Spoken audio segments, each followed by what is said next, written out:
Hey everybody, this is Mr. Optimistic. We are talking about jerks today. Split jerks, pause jerks, behind the neck jerks, front of the neck jerks. Those are just called jerks.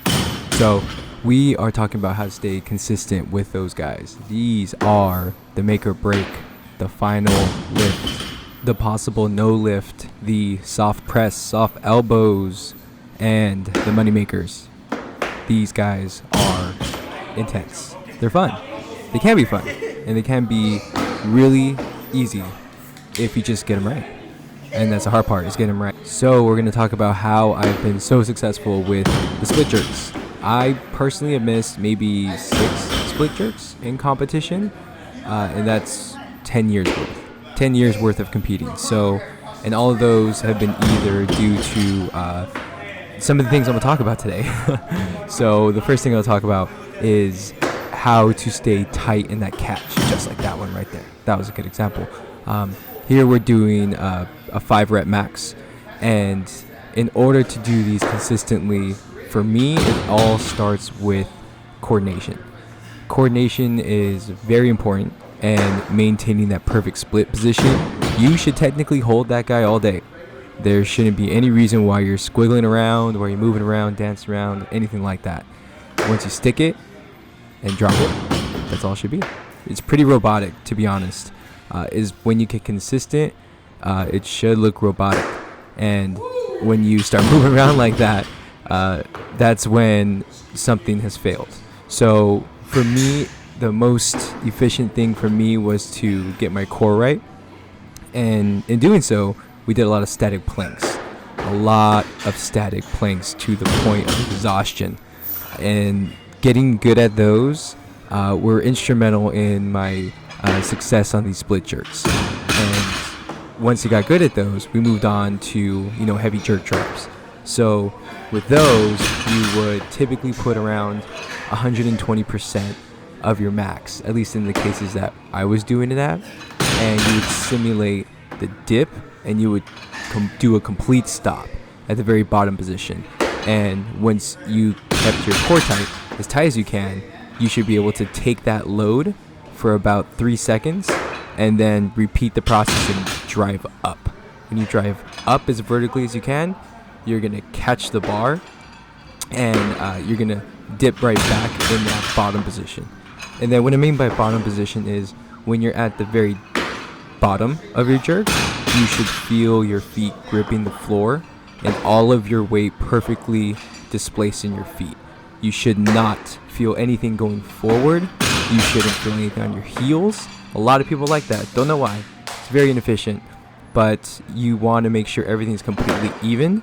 And once you drive, it's just like you're jumping for a rebound in basketball, right? You're pushing through the balls of your feet. And once you get to the balls of your feet, you're pushing through. And then you're going to move your feet quick as lightning, stick that jerk. Once you do that, make sure those elbows are obviously locked and your wrists are slightly back. So you gotta be careful with that one, because you don't want them back too far, because that bar is gonna just slip right out of your hand. And I've seen some nasty videos of people dropping that bar almost on the back of their neck. So you want to make sure it's slightly bent. So the finish position, as you can see right there, is directly over my shoulders. Directly over my shoulders in the midline. So if I get like a portrait view, you are going to see that bar. I can draw a bar from the very top of the bar straight through the middle of my body. There will be no deviation whatsoever, because if there is, I will miss that jerk, or I'll have to compensate by stepping forward to save it or stepping back to save it. All these other exercises that we're doing, those heavy jerk drives, or the favorite pause right there, is building that confidence. So very important when you're taking a max you've never done in your life on the competition floor. You need to just maintain that composure and maintain that consistent drive and feel that bar press down on your body, and just repeat what you've been doing for 70, 80, 90, 95%, and then just stick that over your head. So just don't overcomplicate things. You just gotta understand that you're gonna push a little bit heavier than your last rep. Just don't think about all the cues. That's for training. for competition, you want to think at least maybe 1, maybe 2 cues at the most. And for me, I verbatim just think dip, drive. That's it. Everything else should happen naturally. You've been doing it thousands of times, hopefully, prior to this competition. You've been doing it like maybe 20 times in the back room training, and it's just in front of people, and it's just at a weight you've never done before. So, from competing for about 10 years, it's something that is second nature. But again, you still want to have at least 1 or 2 cues to make sure that you just remind yourself to stay consistent in those positions. So the reason why I like the pause jerk so much is because they expose all the weaknesses.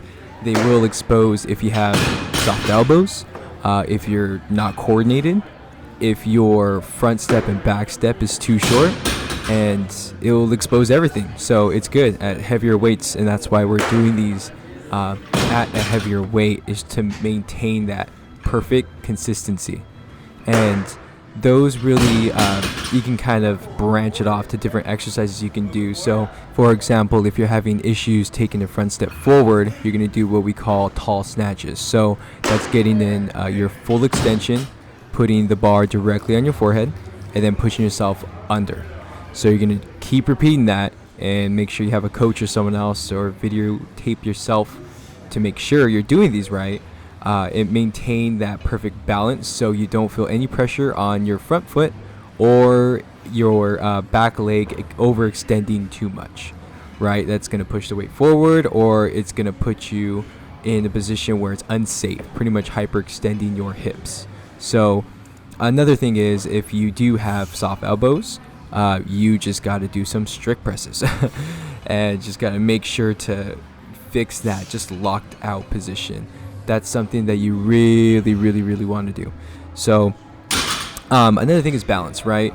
You would think that would be pretty easy, but essentially what I was taught is you want 1.5 foot space between your body. So again, different builds, different spacing, but it shouldn't deviate too much from that.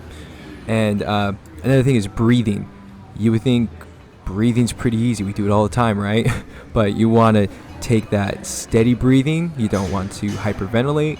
That could be a stamina issue, but these high reps kind of fix that. And another one is leg strength, right? So leg strength, obviously, is why we do squats all the time. That's why we do heavy pulls. That's why we do heavy jerk drives. But you want to get confident when you catch a heavy clean. Obviously, you'll have enough strength to do that heavy jerk. And, that's something you just have to build with time. Last but not least is abs. Planks, and more planks, and weighted planks. That's all you need. That's basically all you need. Make sure that core is braced nice and tight. So when you have 300 pounds on your shoulders, you're just not getting folded like a sad accordion, right? You want to make sure everything is tight. You're able to transfer that dip and that consistent power through your body as you get triple extension. Alrighty, guys. Hopefully that helped you out. Leave a comment down below. Let me know what exercise is best for you in order for you to stick the jerk. So don't forget, guys, to like, subscribe for more videos, and just let me know what is the hardest part in the split jerk. Hopefully we can get some commentary going in the comment section down below. Alrighty, guys, I will be posting next week, and I will see you next time. See ya. Have a good one.